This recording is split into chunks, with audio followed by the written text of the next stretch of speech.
नमस्कार। तो साथियों, अभी जो है IIT JEE और नीट के लिए एडमिशन्स चल रहे हैं। इसमें खासकर जो 11th क्लास में जो एडमिशन्स होते हैं, जिनको अपन फाउंडेशन बैच बोलते हैं, तो जब हम उनकी काउंसलिंग करते हैं तो पेरेंट्स के बहुत सारे कॉमन क्वेश्चंस होते हैं, बच्चों के बहुत सारे क्वेश्चंस होते हैं। तो उन क्वेश्चंस को जवाब देने के लिए मैं ये वीडियो बना रहा हूँ। देखिए, इसमें पहला क्वेश्चन ये होता है पेरेंट्स का कि सर बच्चा अभी 10th किया है, अब IIT या नीट की तैयारी करेगा, तो इन दोनों पढ़ाई में कितना डिफरेंस है। देखिए, ऑब्वियस सी बात है, डिफरेंस दोनों में है, लेकिन ऐसा नहीं है कि लिंक नहीं करती हैं चीजें, लिंक भी करती हैं। मेन डिफरेंस क्या है कि जो बच्चा 11th में जब IIT या नीट की तैयारी कर रहा है तो उसको थोड़ा एनालिटिकल सोचना पड़ता है। फॉर एग्जाम्पल, जैसे हमने मान लीजिएगा कोई कंसेप्ट पढ़ाया, तो उस कंसेप्ट के बेस पे चाहे कितने भी क्वेश्चंस आ जाएं वो बनने चाहिए। जब अपन 10th करके आते हैं तो 10th में क्या होता है, बोर्ड के लिए फोकस होता है और बोर्ड की परसेंटेज लाना हमारा मकसद होता है।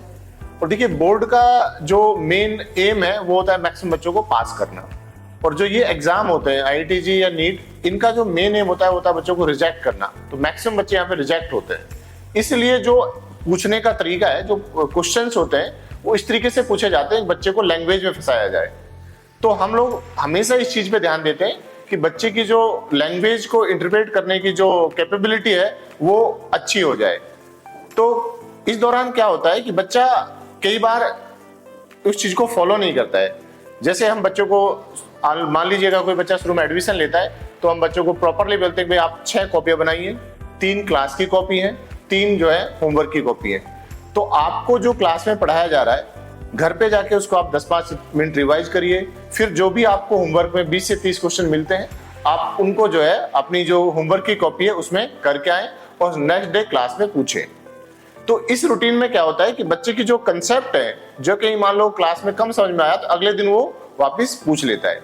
दूसरी बात यह है कि पेरेंट्स जो है एक चीज से बड़े पैनिक करते हैं कि सर हमारा बच्चा तो बोर्ड में जो है 95% का है और आपके जो टेस्ट है उनमें तो बहुत कम मार्क्स आ रहे हैं। तो पहली बात ये आपको समझनी है कि जो कंपटीशन वाले मार्क्स हैं वो नेगेटिव मार्किंग के साथ में होते हैं, और जो पेपर का जो थिंकिंग जिस तरीके की उसको बनाया जाता है वो इस तरीके का होता है कि बच्चा मैक्सिमम गलती करे।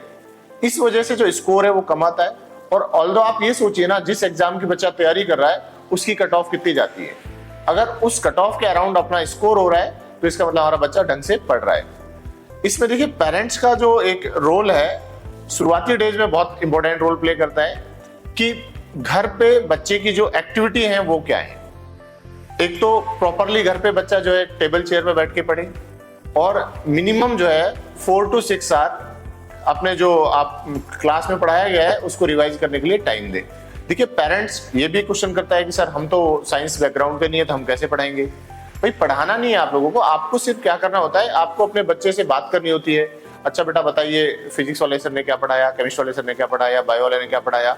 फिर आप उनकी कॉपियां ऐसे पेज तो पलट सकते हैं कि बच्चा ने जो है पिछले 2 दिन में 3 दिन में उसने क्या तो क्लास में पढ़ाया है, क्या उसने प्रॉपर नोट्स बनाए नहीं बनाए, क्या उसने होमवर्क किया है नहीं किया है। तो एटलीस्ट आप वो कॉपियां देख सकते हैं। आप बच्चे को मोबाइल चेक कर सकते हैं, बच्चा जो है उस पर कितना टाइम वेस्ट कर रहा है। हम देख रहे हैं कि जो 10th के बाद 11th के बच्चे हैं उनमें ज्यादातर में जो है सोशल मीडिया यूज करने की बहुत ज्यादा लत लगी हुई है।